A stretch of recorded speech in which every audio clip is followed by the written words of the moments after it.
La suite du journal de 19h avec Hélène Zellani, des cours de maths pour tous les élèves de première. C'est ce qui se profile à l'horizon. Et oui, Jean-Michel Blanquer a désormais entre les mains un rapport d'experts qui préconise le retour des maths dans le tronc commun.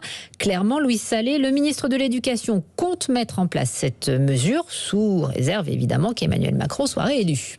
Oui, dans ce cas-là, le tronc commun des premières, attention, s'allonge d'1h30 dès septembre.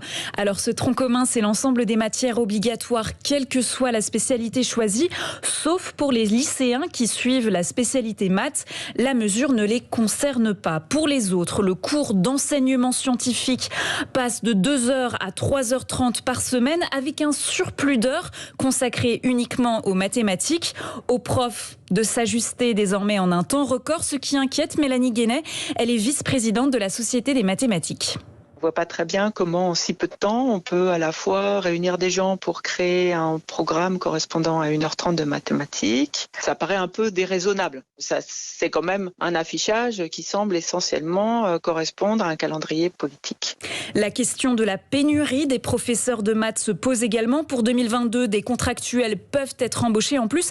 Mais sur le long terme, cela deviendra compliqué étant donné la rareté des candidats au CAPES. Merci Louise Sallet.